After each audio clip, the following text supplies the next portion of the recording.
Welcome back to Ribbon Candy Hooking. I'm Deanna. It is great to see you. Linda, you are on. I am switching things up. Good to see you, Linda. Happy first day of summer. Is it actually the first day of summer today? Happy first day of summer. Coincidentally, I am outside, as you can see. Hopefully you can hear me okay. I'm at my mom's house. I'm waiting for Jocelyn to fill this chair here. Where is it? This chair here. She's on her way over, and we're in the garden outside my mom's house. I can hear in the distance like a baseball game or maybe a summer camp happening. Here she comes. Hello. Hello. Here, come over here. Get away from my thing. Here she is, the co-host for today. Summertime baby, Jocelyn. We were just a bit distressed. I don't know if you saw our photos on Facebook last night, but you got that wonderful... Yeah, it was so cool. But then What was it? What was it? It was a giant bubble machine. Yeah. It shot like, I think it said 70 bubbles out at a time. Yeah. And it worked really well, but like 10, 20 minutes in, the trigger got clogged, so now we can't use it. So aggravating, right? Because it was like literally... $35. It was a $35 bubble gum. Bubble gun. Not gum. Yeah, we're going to see if we can return it. It was Amazon. So we're a little bit heartbroken, but we're going to get over it, right? We're going to get over it and run a good show. I'm a little bit shadowy, but man, it's nice to sit outside. I'll tell you. And Jocelyn's here to contribute to the conversation. Jimmy's thinking that maybe bubble solution got inside of the gun. So she's flushing it out with water. Okay, Gami's still working on the operation of the bubble gum.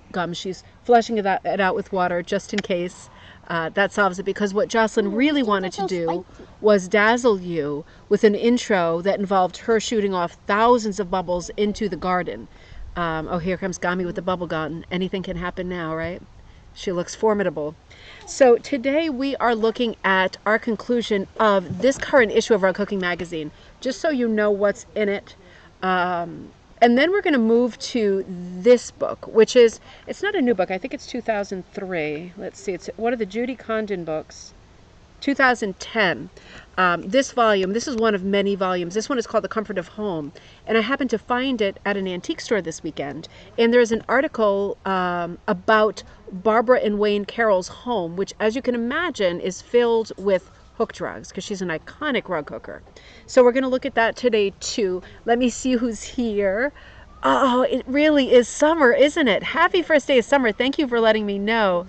It's going to rain soon in New Jersey. It might be that we're going to get the rain here too. It is so beautiful out here. Let me see if I can show you. It's so pretty out here. We've got the garden behind us. She's got a good garden. It's a condo thing. And then over here is this beautiful field. Nobody ever seems to be in it, right? And on the other side of the field, on the other side of these trees, there's many giant fields. There's at least 2 baseball diamonds. There's 2 playgrounds. There's a man-made lake for the kids with like a water slide. There's a little beach there. There's a creek that runs behind where we are just about every day. Yeah. There's a dog park, and there's about 30 miles of walking trails. So Granby, Connecticut is a nice area for sure. Oh, okay. This is what it looks like. And okay, don't shoot it at the camera. It's not working.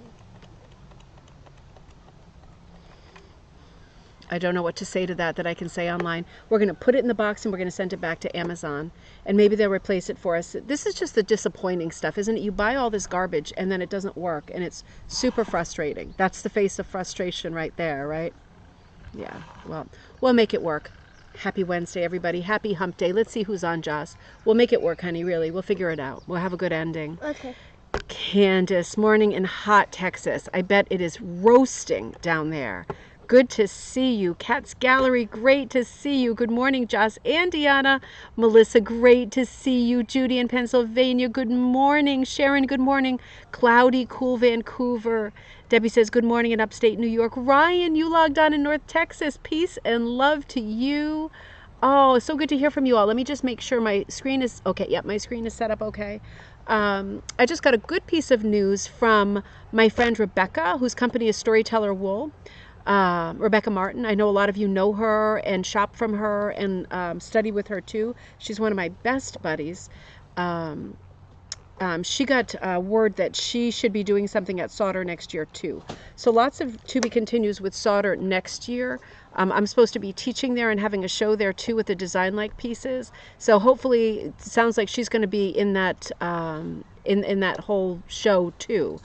which will be a lot of fun. I was really glad to hear that because she's such a important brand, and she's mostly punching and wool, right? She does everything. But she'll be here in July, and I'm going to run a live show with her.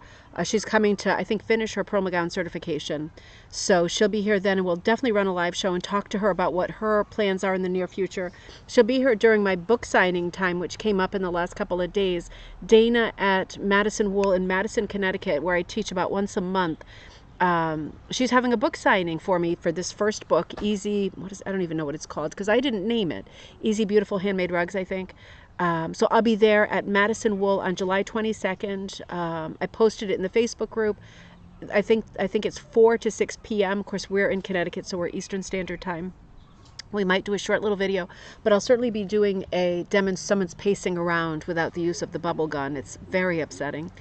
It'll be fun to be there, to talk, to meet people, and I'll do a demonstration on at least hooking and punching, and I'll bring some of the rugs that are in that first book. So that'll all be interesting, and Rebecca will be there for that too. That happens to overlap with her time that she's visiting with me, and we're spending time together. So lots of news, lots of events coming up. I'll be at Sauder this year as well for a book signing at Sauder and a pop-up vendor event, and I think both of those things are on the Friday at Sauder. So we'll just confirm that as well. But lots happening, lots of moving parts lately. Trying to keep things a little bit quiet with it being summer and the kids recently being off school. But it's hard with kids this age, as you can imagine, all the moving parts. It's substantial. So Judy, good to see you. Sue's good to see you in Kansas. Well, let's start the day looking. We will fix it, honey. We will fix it, I promise. Let's start the day looking at the conclusion. No magic wand. No magic wand to make a new one appear. It is truly upsetting, though. I mean, this thing looks like it should at least last until a couple of weeks. A couple of weeks. More than one night would be fantastic. And it lasted about 20 minutes. I know, and she wasn't. You weren't rough with it at all. No, you used it the way that it was intended. I mean, I'm looking into the back of it. It's like a hairdryer, and I'm seeing just wires. I'm thinking, wires and water usually don't go together. I don't know. I'm not an engineer. No, see, all the wires are in the handle, the ones that make it operate. I see. They're locked into the handle that you're holding. Okay, that must be a waterproof wire. It's only the trigger that is stuck, and I flushed it Trigger with is hot water, stuck. thinking like soap. Yeah, I think I'm going to open it up with a screwdriver later. After we can do it, you might find it, Mama. This is like a symbol of modern times, isn't it? I know. I mean, it really is. It's the throwaway society. It's the throwaway society. Yeah. That's exactly what it is. After you finish the show, can you take me to the bridge? Yes. She's saying, after the show, can I take her to the bridge? The creek is over at the bridge, and we saw some rainbow trout yesterday. Mm-hmm. She tried to spear them. She's a big fisherman. Of course, she didn't spear them with a stick. And that would have been awful to see. But she's a big fisher lady. I totally did. I did. You did not spear them. I totally did spear them. She's telling a fishing tale right now. There was no success, but it was great. They were very yummy. You don't eat fish at all, so we know you're lying. But you saw lots of tadpoles down there too, right? If you've got your kids, your grandkids, this is such a great season for seeing stuff, isn't it? Walking around. We saw that giant snake the other day. We took another walk yesterday to a different area, and I saw a much smaller snake, which alarmed me, but was very cute. And all of a sudden I got that feeling of, are there any bears here? Because there are bears all over the place here. And I was alone with her, and it was like dark in the woods, and we had just entered, and I had like at least one tick on me that I already associated climbing up my shirt. And I thought, let's not, just in case. We'll do it another time with some more people in tow, I think. All right, so let's look at this episode. Just stop humming because it's going to irritate me, like beyond irritate me. So and I love you, but yeah, that's a lot. All right, so let's come back to Rug Cooking Magazine. Cindy, good morning. Great to see you. Linda, I think the manufacturer can help. The thing is, when you order something off Amazon, my mom ordered it a while back before we went to the Cape, and then because it was a gift, it wasn't opened for a long time, and now it's outside of the return thing. But since she orders about 50 things every day on Amazon, I think when she calls, they're going to say, yes, Mrs. David. That will be no problem for you to return that atomic bubble gun, tongue twister. So, concluding this issue of Rug Cooking Magazine. Now, hang on. I thought I had one photo before this. Hang on. Yep, I think I do.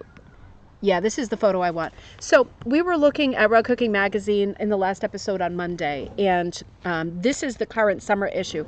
Remember, the summer issue is a tri-monthly issue because it covers 3 months. It's normally a bi-monthly publication, but this time for the summer we get June, July, August, and it's all in one. So we started looking at this issue on Monday.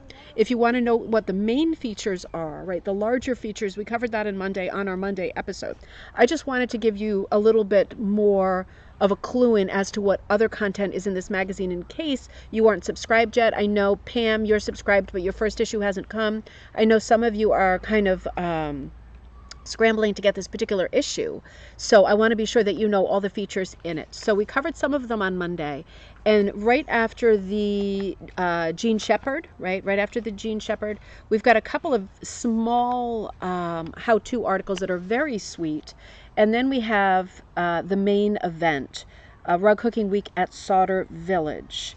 So this is an article about last August, right? So this is Sauter is every August in Ohio, Sauter Village, and it's Northwest Ohio.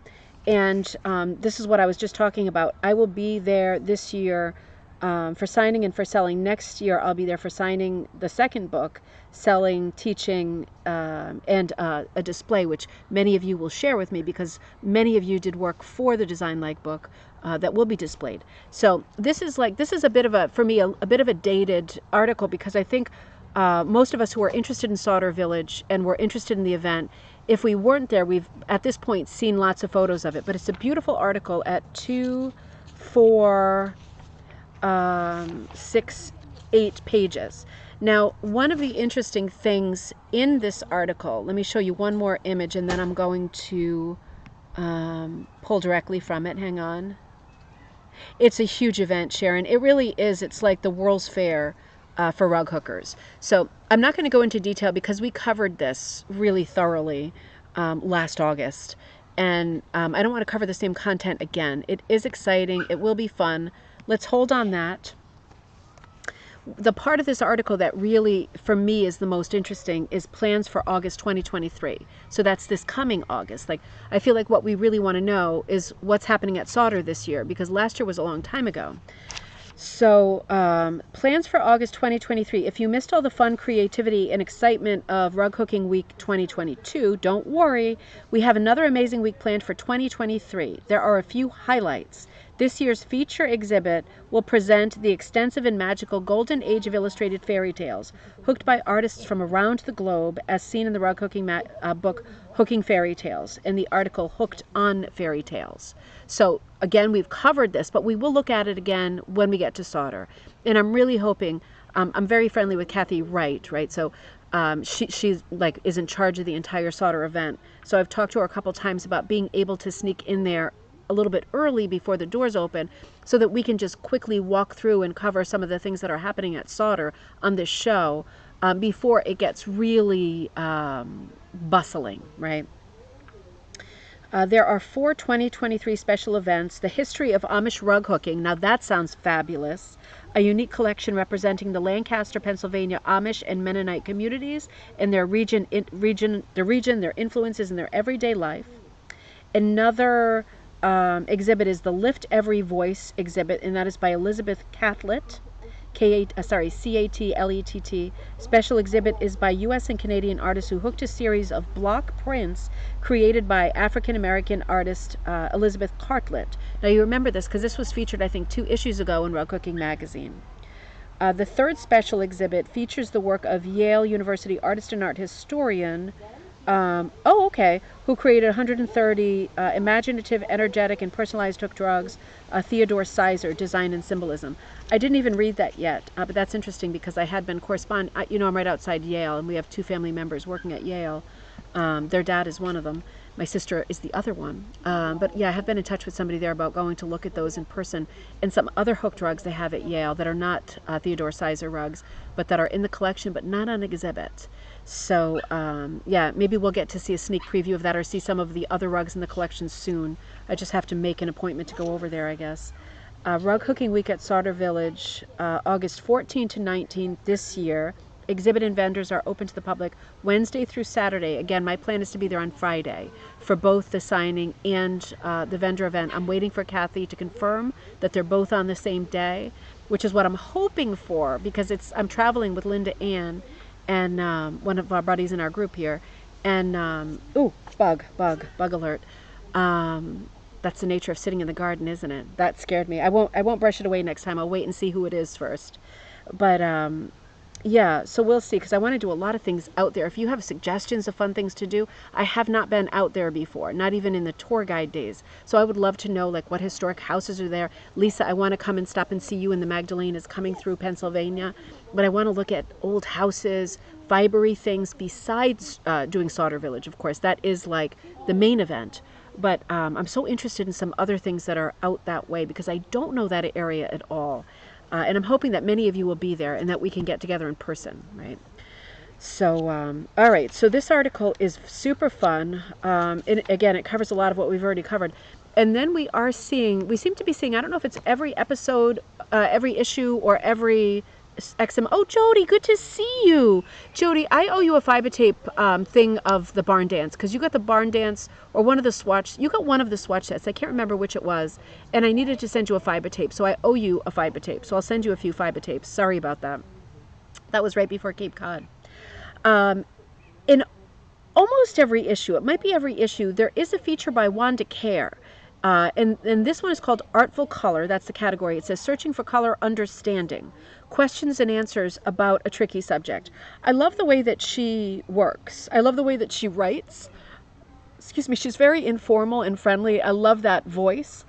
So this is a great informative article about color value, saturation, tonal value, and how, for example, in these pictures, the one on the left, you're getting the same shade of a hydrangea or lilac, whatever it is, but with different surroundings, it can look like a completely different color.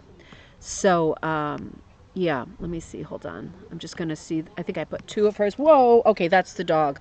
Whew, something huge came up to my leg, and it's Buttons the dog.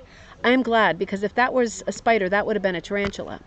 This is an interesting image as well, because she's saying all of the colors will change completely depending on their surroundings. Now, isn't this interesting? Because as rug hookers, we do, remember the conversation on Cape Cod when I was trying to create a background for Tisket Tasket? And I chose purple. I went rogue and chose purple. You know I was going to, because I got to be me. But most people go for the black or the white, because you can see it's proven here that whatever colors you're using, right? These are all very strong colors. These are not wishy-washy colors. They pop the most with a black or white background, right? So that is a fact. It becomes a question of creativity and personal preference, whether you want to go with, I was going to say the low-hanging fruit, and that's not at all what I mean. If you want to go with a black or a white because you know that that is like the correct choice, Buttons, you are stuck on the chair already. This is the chair getting stuck with the leash dog of all time right here. Okay, now he's stuck on the tree.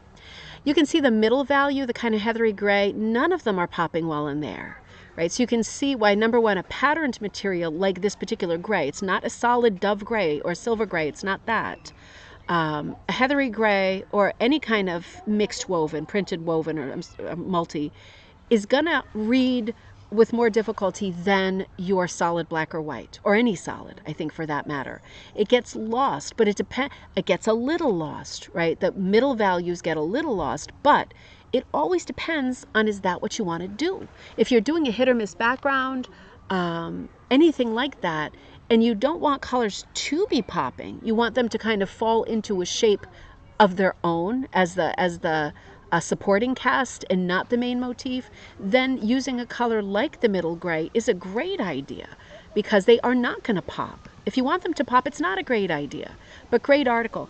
And then this sentence is in the article, and I wanted to talk about this for just a second. So this is a quote from Wanda that's saying, not all wool is created equal. It is always better to have thicker wool than thinner. So I agree with everything that she says, and I agree with that statement to a certain extent, but I also have to say that if you are a beginner hooker or not a beginner hooker, thin wool, thick wool, we hook with all of it. We hook with all materials. We hook with all of it. Thinner wool is usually sort of relegated to the braiders, because thinner, I think the dog is all caught up over here. I think the dog is all caught up over here. Oh, okay, she'll come. Let him loose, honey. when you're braiding, you don't want the really thick wool, right? And I mean, I get dye wool in the shop, and I dye door wool, and I dye it a lot hotter, I think, than many people do. So it folds, FULL, a little bit better. Becomes thicker. So that is the kind of wool that I sell. But I also want to make the point that if you're using thinner wool or you're using other materials, that works great too. It is more likely with thinner wool that is better for braiding, right? That it would kind of get unravelly and messy and shreddy and all of those things. But it's still wonderful to hook with. It still works, and it's still just as durable as other wools, right?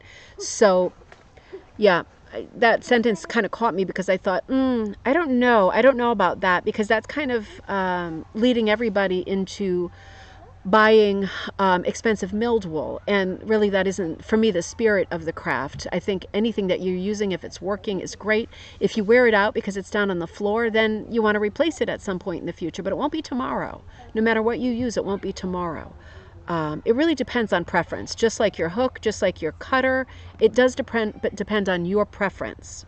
But there is such a thing as thinner wool versus thicker wool. And again, for example, if you go into door wool in Newport, New Hampshire, right, one of the holy grails of rug hooking, you do see a lot of thinner wool, and they typically mark it as braiding wool. And when you feel it, you can see, not at first glance, but you can see that it's a little bit thinner. So you have to think about whether you want to deal with that. It could hook beautifully. It could be a bit more troubling. So it's an absolute true and valid point. I just wanted to expand on that a little bit. Okay, so this is another great article. This is called Cosmic Connection. Two good friends, one challenging design. Story and photography by Paula, I think Gebo, G-E-B-O, and Sharon Goodroad. What a fun name, Goodroad. And this looks like an article where two buddies are hooking the same piece, and this is a David Galschutt piece, or I'm going to spell the last name, Galchutt. I always say Galschutt, and I'm not sure that's right. Oh, Sharon says, my favorite hooking wool are churro singles, stands. I don't know what that is, Sharon. I'm going to have to check that out. Interesting. I'm guessing they're like churros, like is it a little multi-pack of churros, like you would get at a street fair, like off a food truck, those kinds of churros, like the fried dough sticks, that kind of thing. What a neat idea for packaging. This is just a beautiful piece, and if you see the one on the right, this is the one that Sharon has made. She's in Loveland, Colorado. And can you see all the buttons that she's added to the character in the front, and a giant jewel to the hair? Absolutely beautiful. The gal shoes are so colorful, complicated, and beautiful, right? You see a lot of people hooking them. Even as a beginner, you just go bit by bit, don't you? You just handle what's in front of you, handle the part that you're working on. You can do it. You can do a gal shoe without question. It's just going to take some time, and it's going to take some thought. There's a lot more, obviously, work to something this size, and there's a lot of colors. And usually these are, I know my friend Michelle McRelli does a lot of color planning for the gal shoes. So once in a while when I go over there and we're just visiting, she's working on color planning one for someone. And you can imagine the amount of work that goes into that because of the amount of color that goes into this. But what a beautiful article in which we are looking at the comparison between the same pattern hooked by two different friends, right? So interesting article. Beautiful article. And then we've got this great article. This is by Lori Pierce, Hooking Reflections. Now this is different than shading, right? This is completely different than shading. How can you add shimmer and shine to a hooked piece? So this is what this article is about. The one that you're seeing on the right, the image that you're seeing on the right is called Little Mabel, 15 by 20, number 3 and 4 cut wool on linen, designed and hooked by Laura Pierce. And this is also in Celebration number 14 as a finalist. So this article specifically handles not necessarily shading, but light, right, and reflection. So this reminded me of last night, right, the bubbles. This is another one that's hooked and designed by Laura Pierce. She is excellent at capturing bubbles, right? And it seems like, how often could you use bubbles? All the time, right? Or the idea of reflection off water. right? It can be used in lots of different ways in lots of different places. So really handy article, very specific, but I think something that you will find you will use sooner rather than later. Now here is the child last night when the bubble gun, yeah, was fresh out of the package. You can see we had fun with it. But did we have $35 worth of fun with it in 15 minutes?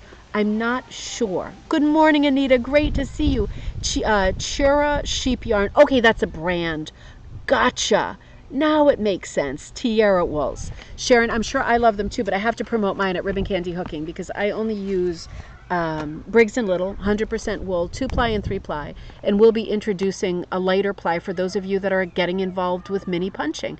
I got a bunch of orders for the Split Bloom Garden mini punching, so that weight of yarn is going to come out in the Ribbon Candy Hooking store as well. I really love my yarn, and I only hook with my yarn because it's a lot, because I dye it at such a high temperature. It is much fuller and fatter, I think, than most, although I don't know that one, and I'll be curious to check it out. I love hooking with other people's stuff, too. Christmas card pick. She was having fun last night. She really was. That's why it's a bit heartbreaking today to find that the dang thing is already broken. It's just a story of our lives, you know? It's almost like a metaphor for life. It's like as soon as we start doing something or enjoying something, like, I don't mean to sound like a Debbie Downer, but it breaks. And maybe it's just the nature of having kids this age, but I do think my mom's right. I do think it's more a case of the sort of throwaway culture that we live in, that things are not meant, including the car, to last very long. And even if the car lasts, the computer on the car won't last, so you're not going to be able to drive it anyway. It's just this weird thing that we've gotten into, accepting spending full price for something and having it not last. I'm not going to start. Let's not start, because it really winds me up. I found this book last weekend when we were buzzing around for Father's Day weekend. We went to a bookstore and I found this book. I have many of these. I don't always pick them up because I can't remember which ones I have, but I enjoy them all. It's a series of books by Judy Condon, and I really, really love them all. I need to document them so I have the full collection. They are like $30, $35, something like that. So it's worth knowing that you don't have it before you purchase it, right? But these are beautiful books. And I happened to pick up this one because I wasn't sure if I had it or not. And I opened to the article on Barbara Carroll and her husband. What was his name? I just said it a second ago. Hold on. I think it was Wayne. Yes, it was Wayne. So chapter 7 is about their home. Now let me show you how this works, because this really is a fun thing to look at. If you enjoy Prim, you will enjoy, I'm going to stay at this slide, you will enjoy this series of books, right? Very country. Now, this is what the cover of this particular book looks like. And when I opened it, it started showing pictures like this, right? You get chapters, and every chapter is a different person's house. And in this case, chapter 7 of this volume is Barbara and Wayne Carroll, right? So this is from, what did I say, 2010.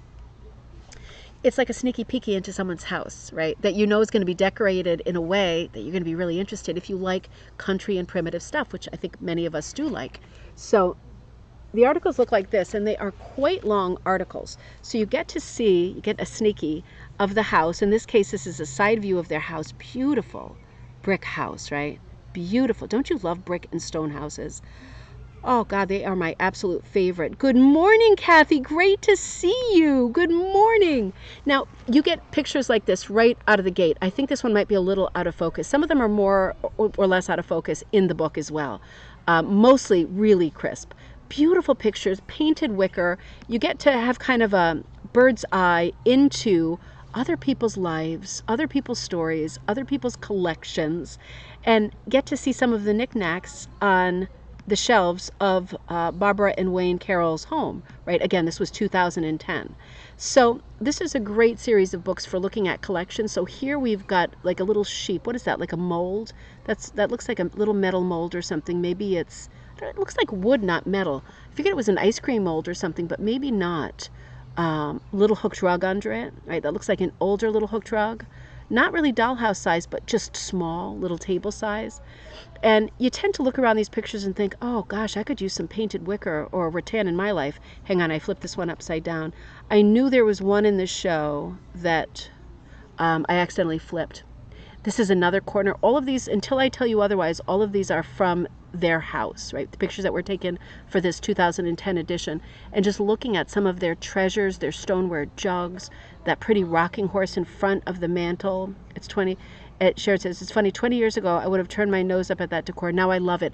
Sharon, I feel exactly the same way. I feel exactly the same way. For me, country, 20 years ago when I was a little bit younger, and I think I was living in London, and everything was city and Paris and London and excitement. And now that I'm older, everything for me is, God, I need more folk art. I need more Americana.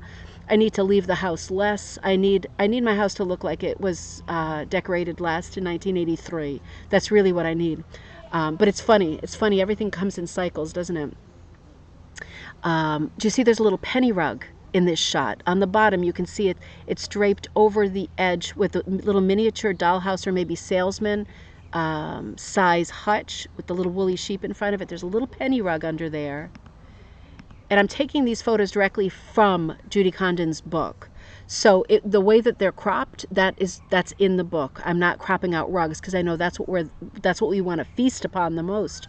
Now this is a whole wall of Barbara's house, right? So she had what looks like an overshot upholstered couch, beautiful toile lampshade. She got a teddy bear out with an old quilt.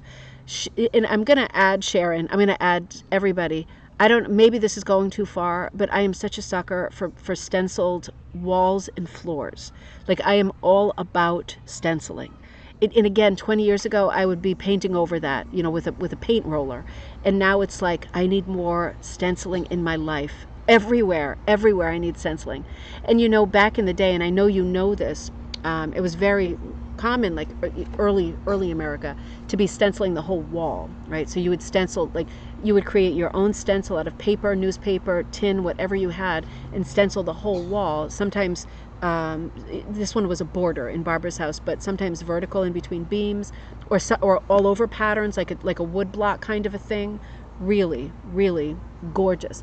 And a collection of rugs, and some of these maybe you recognize as Barbara's rugs, right? These are all classic designs that we've probably seen but can always see again because they are really eternal from the rug hooking, so to speak, canon, right?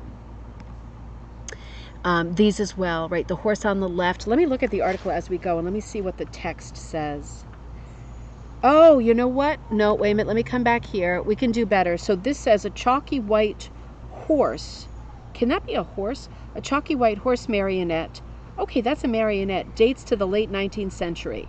Okay, so that is gosh, that looks at least like a cow or sheep. But that is a horse marionette, 19th century. Barbara purchased, oh no. She's talking about something in the background. And she says, Barbara purchased the ram. Okay, this is the ram with white horns. Nope, we're talking about different stuff. It's next to a different picture. So I still don't have clarity on what that thing was. Let me see, oh, yeah, it was a hand-carved wooden mold used to create a paper mache piece. Interesting. Used to create a paper mache piece. And then she was talking about this horse, right, as the marionette, 19th century marionette, and this ram, right? Because there's a lot more pictures than I'm showing you in the slideshow today. All right, so let's move forward a little bit because there's a bunch of stuff that I want to show you. This is such a food for your eyes, like an eye candy kind of adventure. Yep, we looked at this one with that stenciling on the wall. And what have we got next? Yes, this is the one we were on. Let me see if I can find text on this. I immediately recognize the pumpkins because do you all have that dyeing book of Barbara's? This is the cover. It's like a tall, skinny book with a super vertical orientation to it, a spiral bound. This is what was on the cover. So the horse rug, if you look on the left-hand side, it says Barbara named the rug shown above the 1890 horse, and it's adapted from an 1890 rug. Barbara added the rooster. You see the rooster down the bottom near the lamp, and cat to the pattern. It hangs over a pine dry sink at one end of the couch. Oh, God, that's good, isn't it? And then Barbara hooked the rug, appropriately named Pumpkin Vines, this is the white pumpkins, from a pattern created by Emma Lou Lay, L-A-I-S. It hangs on the wall above the early child sled in the original red, with the original red paint. So that is a little sled that's right to the left of the pumpkins. That is so pretty. I love to see things that people have, right? The small rug shown right is Barbara's design, which she calls Here a Chick, There a Chick. follow through thought everywhere, chick, chick. I love this one. I love the horse on the bottom, how the mane is sort of different colors of stripies. You see how some are orange, and then there's one or two that are red. There's one that's purple in between. Now, look at the stripes on the mane of the horse. Doesn't that remind you of Juan de Care's sample that we just looked at in Rug Cooking Magazine, where it was like black on top, white on the bottom, vice versa, and gray in the middle, and all of those single stripes hooked in? The mane completely looks like that, and is further making the point, right, that those colors blend together when they're on this kind of a medium gray or patterned wool background. Isn't that interesting that that would immediately come into play as a great example? Judy says, stenciling is a real skill, hard to get the right effect. That's so true. To remember back in the day, and it might still be, but I remember 20 years ago at Joann's and Michael's, they used to have all kinds of stencils for sale, way more than they do now. Plastic ones, right, pre-cut plastic ones, and then those foam rubber stamps, all kinds of stuff. And then they had like a whole aisle of different kinds of sponges, like the sea sponges that are very porous, and then the very flat sponges, the black ones that are like wedge, right? So you could get different effects. You could get it very sort of smoky or misty around the edge or in the center, right? So it looked a bit faded one way or the other, dark to light, light to dark. I see a little bit of that. I see half of one side of an aisle of that, so essentially a quarter of the aisle. But it used to be that you got the whole aisle of that when it was more popular to do stenciling. Isn't it funny how what sells in these stores dictates what is for sale in these stores? Now that part makes sense, but the follow-through thought with that, now I'm just thinking as I go here, and maybe this is not interesting, but it seems to me like the things that I buy in those box stores are things that are not specialist things to begin with, and things that are not specialist craft. Like I'm not going to go there to get rug hooking stuff or punch needle stuff, right, for the traditional. I'm going to go there to get like the basic, least expensive version of whatever it is I'm going to do in a hurry. And I think because that is, I think, why people go to those stores a lot, it seems like they carry only that stuff, right, the least expensive version of whatever. And isn't it funny how it has evolved that way? Something to think about. That must be some kind of a study in social economics or something like that. I don't know. But interesting to think about, because at this point, I can't find much at Joann's and Michael's. I think Michael's is closing all around. But I can't find much that I can really use, unless it's something to do crafts with the kids, with. This is another beauty. I missed this whole page. Somehow I missed this whole page. I must have had butterfingers. But there's part of this spread here with lots more vignettes and rugs. Just bits and bobs. It makes me think two things. It's like being in an antique store looking into other people's homes and seeing their beautiful primitive stuff. You still have your stencils, Judy. I still have some in the attic that I was using that I really enjoy. I started for one of Jocelyn's parties, because I paint like carnival stuff every year for her. I started doing a series, I think it was going to be some kind of beanbag game that I never finished, and I had a template for like a plate and fork and knife and like a little napkin, and I was spray paint stenciling it was a series, a different background color for, like, example, a checkered tablecloth or a paisley tablecloth, and then the placemat was yet a different pattern, the napkin a different pattern, and then the plate was either solid or had little designs around the edges. And the point was, in the center of each plate, I was cutting stencils that were unique to each one. The plate and the backing was the same, but I would put different food on each plate. And I can't remember what the game was, but it was some kind of a toss game. I should really finish it, because I remember on one plate I had like carrots, like stenciled carrots, and on another I had like apples and pears and plums and things. Very, very fun. But I have those stencils still, and I would not want to get rid of them because they worked great. It took a long time to cut them out with the X-Acto blade, right? The handheld X-Acto for me, the fine little razor that you can unscrew and replace. Still the best way to make stencils. Still a great way to make stencils for rug making too. Edward Sands Frost style, right? You come up with some very simple stencil shapes you like, draw them on paper, printer paper, newspaper, whatever. Cut them out with scissors, or if you want them to be more permanent, get some plastic from Joann's or Michael's or wherever, or even cardboard from a cereal box, right? And then you cut out your own stencil with a little X-Acto blade. You can get remarkable detail. These are a couple of rugs that I'm familiar with and I really like. when I saw this, I got classic stomach cramps, right? Because the scarecrows on the bottom, I know recently I went to a store and somebody had made that pattern with a light background, and I didn't pick it up. And I wish I would have picked it up. I wasn't feeling the autumn because it wasn't going to be autumn anytime soon. And now looking at it, I'm enjoying the first day of summer, yes, but I feel like I need that. I might have to pop back and see if it's there. And on top, of course, the cat's paw. So, let's see what the text says. The hooked penny rug was presented to Barbara as a gift from her friend Emma Lou, designed, a gift from her friend, period. Emma Lou designed the wonderful scarecrow rug. So that is an Emma Lou Lay design. Really beautiful. And wait, there's more. You can imagine that at Barbara and Wayne's house, there were a lot of rugs hanging up on the walls, right?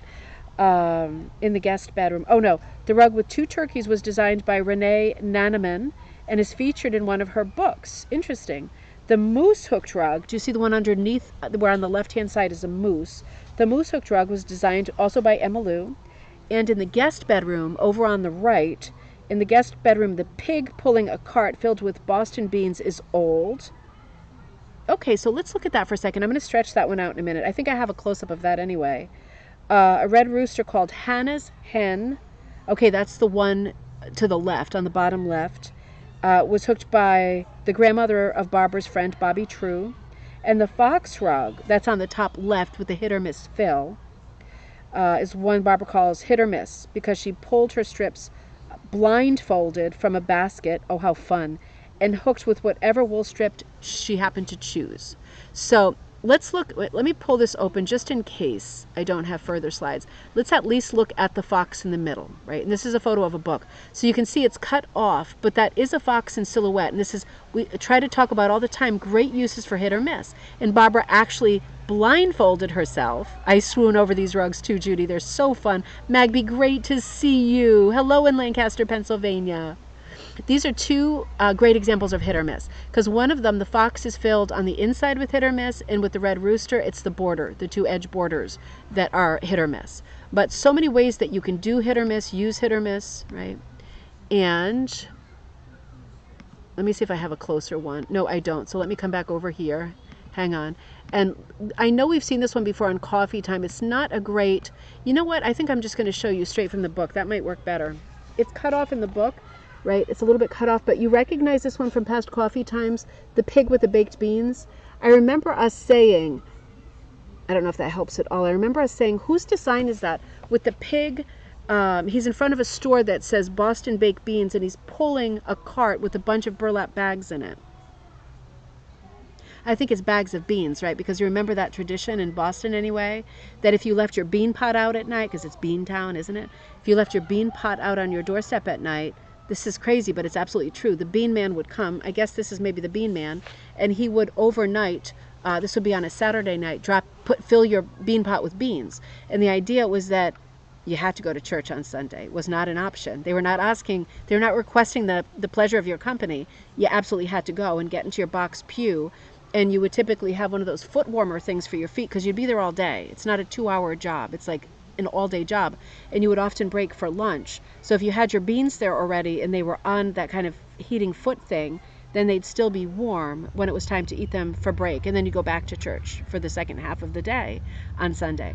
So at least in Boston, where the city of Cotton Mather, right, you absolutely had to go to church and you had to be there all day, right? And if you started to fall asleep, there's all kinds of weird devices that you see in historic houses and like the Old North Church, where they would have like a stick with a feather attached to it, and if you were a woman and you fell asleep, they would tickle under your nose to wake you up, right, because you're missing the sermon, which was hours, and that would be super embarrassing. But if you were a man, they had different kinds of sticks that would actually hit you on the head that would hurt, right? They wouldn't do that to women, but they would do that to men. But either way, you'd be humiliated and embarrassed. But I mean, these people were working 6 days a week and spending all of the 7th at church. So beans were a very important part of life. Sounds like I'm joking, but I'm not. I'm always curious to know whose original design this is. When she's saying this is an older rug, I'm thinking this is like a maybe 50s, 60s rug. It's not a 19th century rug. It can't be. But at least that's my opinion. But anyway, if you have any news on the Boston baked beans rug, just like before on Coffee Time, I would really love to know. Emmylou lay with permission from Red Wagon Quilts, adapted the pattern for the floor rug from an old quilt. Well, that really is lovely, this one. You can see it's angled, but it almost looks like a Grenfell. It's a sledding scene. It's weird because the creature doesn't look like a dog. It looks like a goat. There's moose at the bottom. Really beautiful. You see how the stars are kind of boxed out at the top? Isn't that interesting? Because this does have the feeling of a quilt, right? With lots of block, like patched pieces with applique, I would think. Like square pieces added with different applique that even overlaps the box. Really pretty. Lots of multiples. Really different. Oh, I hear Teddy winding it up in there. Okay, that's the Boston baked beans. That was as close as I could get, I think. Yeah, it looks like there's a little fire too on the back for the beans, or to keep the beans warm. And this isn't a very good focus one, but this is the rug over the bed, dates to the late 1800s. Barbara suspects it was dyed with chestnuts. It absolutely could. It's that photo is probably as good as it's going to get. And this is a wallpaper border right above it. But this was its placement. I'll show you again. This was its placement in her room. So that was the bedroom there with the rug above the bed. And it's this rug here. And it could be dyed with black chestnuts, because black chestnuts come out. I mean, you have to leave them in there for days. And I know I did this, I think, in 2020, in the spring or whatever of 2020. I had a bunch of black chestnuts, and it took a couple of days for things to go really dark brown. It was many shades of brown wool that they dyed, but all that's documented in some of our earliest episodes of Coffee Time. Very fun to dye with chestnuts. Very fun. You get a great lasting color. It's a very mellow color. Somehow, like your heart knows that it's a natural color. Barbara and Wayne had rugs absolutely everywhere, including the bathroom, as you can see. And I don't know if that's painted or if that's a rug. That's hard to tell. Looks like that could be painted. Hard to tell. Beautiful bathroom. And her wool closet. Really, really fun. Let's see. So then there were other couples and houses in this book. So I just wanted to flash through a few to show you, because it really is so much fun to look. This house belongs, or belonged to, hopefully still belongs to, Donna and Bob Sear. When not cycling around New England, Donna and Bob Sear enjoy collecting and remodeling their 19th century home in Suffield, Connecticut. Okay, that's near me. The main part of the house was built in 1814 by Eli King. The L at the back was attached in 1821. It's a rambler, isn't it? After it was moved from the Quabbin Reservoir during a flood. Bob and Donna have been collecting for over 35 years and particularly enjoy visiting Old Sturbridge Village and Hancock Village for inspiration. Well, those are living history museums, right, with lots of houses and lots of old things, not necessarily from the immediate area. I want that wool closet too, but from that period, right? So you get the look, right? And there are so many places now that do contemporary sort of replicas of primitive furniture, sometimes made the same way, but it gives you the look, right? These are probably all antiques here. So just flipping through quickly, this page said Donna was thrilled at our appointment because she'd been asking Bob for months to build a cabinet to hold their flat screen TV. 3 days before I arrived, Bob finished the hanging red cupboard, which Donna resurfaced with a country living paint product purchased at Bittersweet Country Collectibles in Stafford Springs. Oh, I'm going to mark that because I don't know that shop, and they might still be there, and Stafford Springs is pretty close. The 19th century Pennsylvania cupboard below matches beautifully. It sure does. Gosh, imagine, you would need somebody in your life handy enough to make the matching component for that, and that is hiding the TV. I mean, isn't that fabulous? What's wrong, Mom? No. I'm bringing you magic. Oh, okay. Is it, what kind of magic?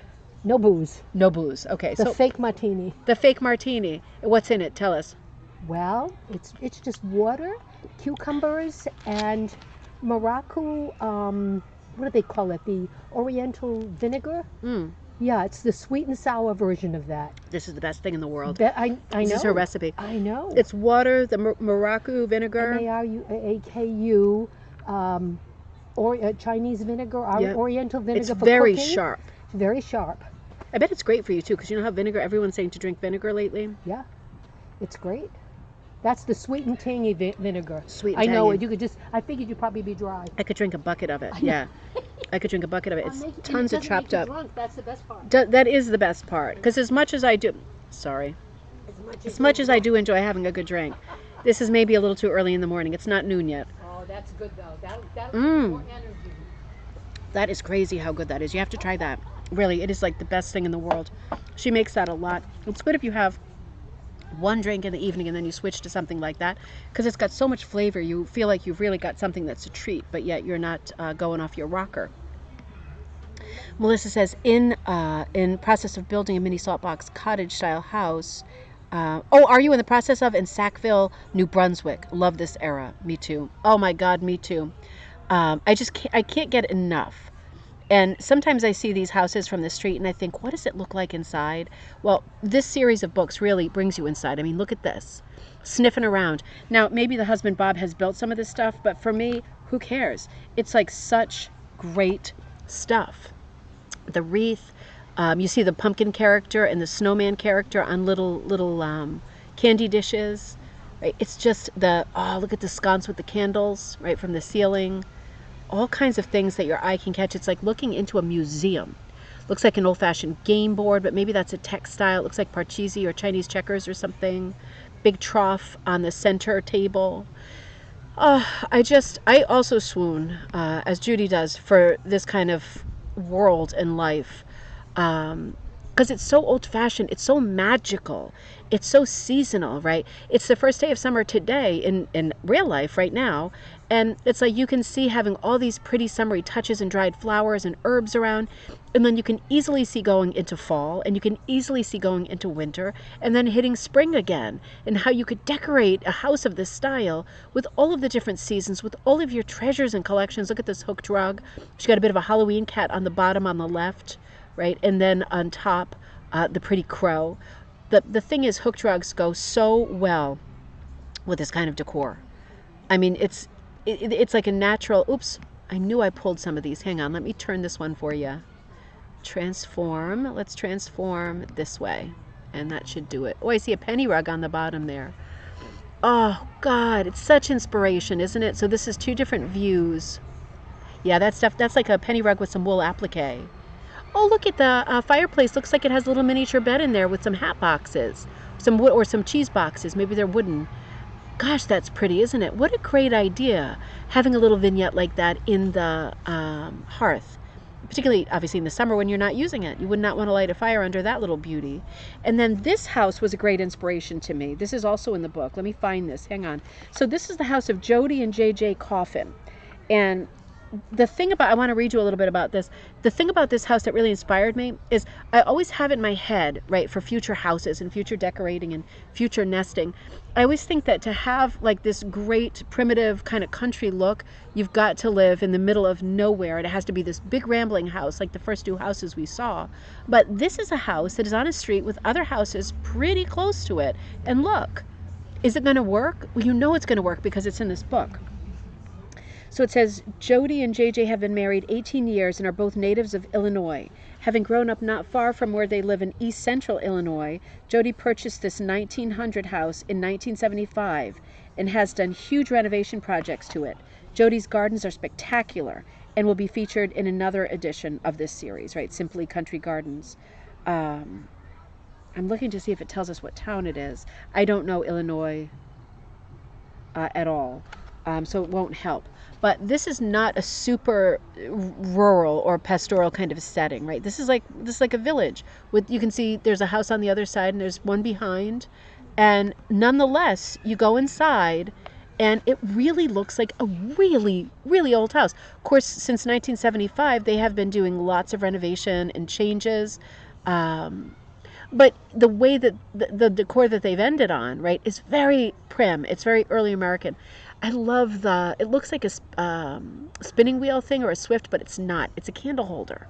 I need to get some of these because don't you love candles with the wick attached like this? And old ones. Sometimes you see old ones in antique stores. And what a great way, color-wise, scent-wise, to display them. They've got their little bucket of Early American Life magazine down below. By the way, I need to get the details on it, but there is in July some kind of a fair, I don't want to say symposium, of Early American Life magazine. I've been subscribing to them forever. But my buddy Suzette Crummell will be there, and she is like the master of the penny rug. And she has a bunch of the pre-releases of my book that she'll have in person. Oh my God, I forgot to sign them. Oh my God, I forgot to sign them. Okay, so they are not signed. I'm going to have to send her a note. I forgot to sign them. I was in such a tailspin. I put them in a box and I mailed them off. I can't believe it. I can't believe it. Yep, I did. But anyway, if they're buying them from Suzette, she should be signing them anyway, because they know her and they don't know me. But anyway, if you're interested in that, I can't believe I did that. If you're interested, look out for that event. And she will be there with some of the books before I will even be selling the books. I don't know where it is, but she is in Ohio? No, she's in Illinois. She's in Illinois. Interesting. Yes, so she's right around there. So that should be coming up. That could be something to check out if you're interested in that. I'm going to check it out too after the show, and I'm going to send her a massive apology. God, I'm an idiot. Whew. Oh, some other beauty things right inside the Coffin's house. Really, really lovely baskets, overshot, lots of bits and bobs, little hooked rug on a writing desk. One of the things I think about, I didn't complete this thought, when I look at these photos is these people don't have kids, right? Or they don't have kids now, because my house would look like this for 3 seconds, and then everything, I wouldn't say the kids would damage stuff, because they never break or damage anything. It would just be, trashed. It would be absolutely trashed. This feeling of museum quality to it would not be present. I guarantee 10 minutes in, but it is so beautiful to look at it in other people's homes. And in the future, I can think about having a home that looks something more like this, and even a home that is not, not a 16 or 1700s home, and is on a street with lots of other little houses. You can still get this look with your shortbread molds, your butter molds, your copper pans, right, your dry sinks, your herbal racks, all of your butter churns, all of your great collections. This one, okay, hang on. There is a reason why I put this one in, and this is going to conclude our episode. I think this one is at the beginning. Hang on. Is this the first? Nope, not the first. There's a lot of houses in each one of these volumes. Nope, I think it's the next one. Hang on, we're getting there. Bob Grant's house, chapter 3. So it is the rare home built as long ago as 1810 that has always remained in one family. That's absolutely true. Bob Grant's center chimney colonial in Stafford Springs, Connecticut, another one in Stafford Springs, can make that claim. Bob's parents purchased the house in 1991 from his father's brother and moved there from New Jersey. For many years prior to their move, Bob's parents used the house as a vacation home. Holy mackerel. The house was built by Minor Grant and was originally part of a property used for the Grant store in the late 1700s. Oh, heaven. The store itself was purchased and moved to Old Sturbridge Village in the 1830s. Bob's mother greatly influenced Bob's taste in antiques, and the house reflects the extraordinary treasures she collected years ago at yard sales in shops.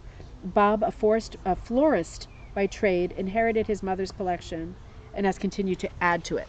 So I was looking at this one too, and absolutely just melting. So he's got a great collection. Oh, that's okay, Allie. For summer hours, I'm just moving the show to 11, just so we know. Monday and Wednesday, I'm going to go at 11, just so I have the chance after the show. I tend to spend the morning putting the show together, then running the show, and then in the afternoon, I'm either going to be working on orders or taking the kids somewhere. So for summer hours while my kids are off school, I'm going to move to 11 on Mondays and Wednesdays, and Friday remains cocktail night. So I hope that's okay for everybody. Gives us a little more of a chance to have a life in the summer, and to do some adventures.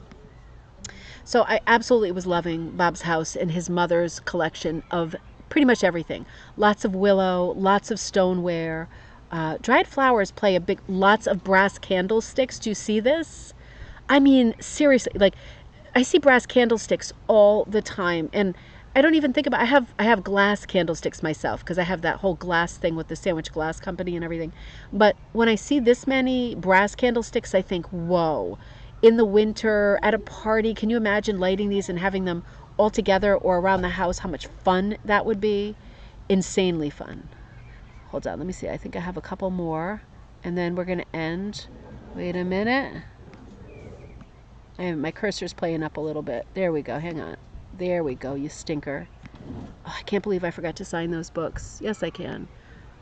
Suzanne's going to be like, seriously, Deanna? No, she's super nice, but I'm upset with myself. This is the image that I wanted to show you because, hang on, let me make sure we're at the top. Yeah.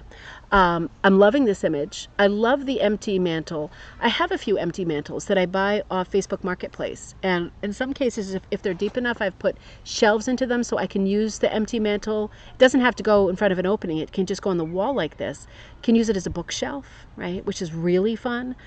Or you can drop a hooked rug behind it, which I have in my studio. If you've noticed, you can see behind me when I record from the studio, there is a hooked rug inside of a hearth, and it's right up against the wall like this.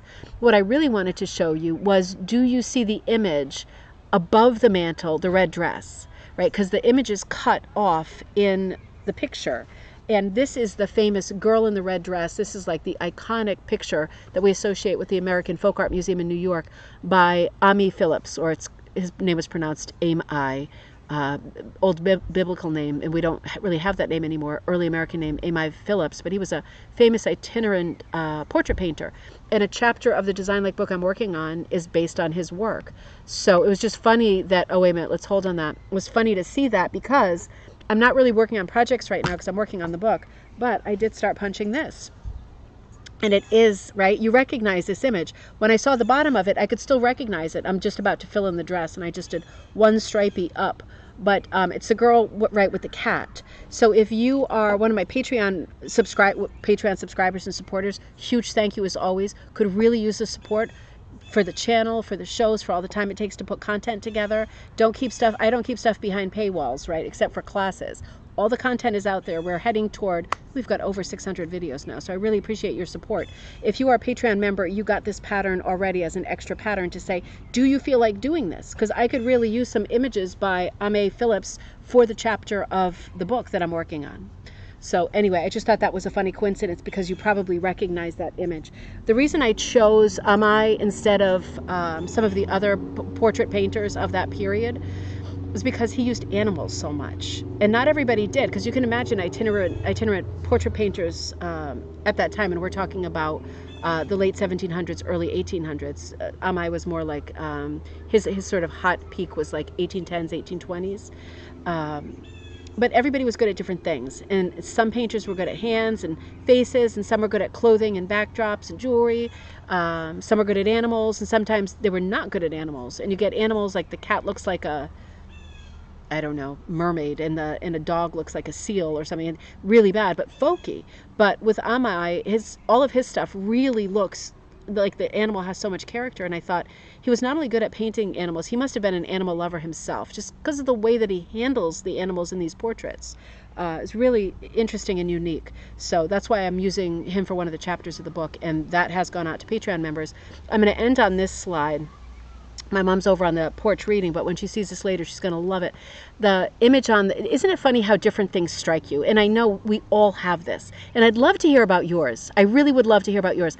If you have images in your life that when you see them somewhere else, like old prints like this, the minister skating over here, I forget what this is officially called, but I've seen it called the minister skating on a pond, or just the minister.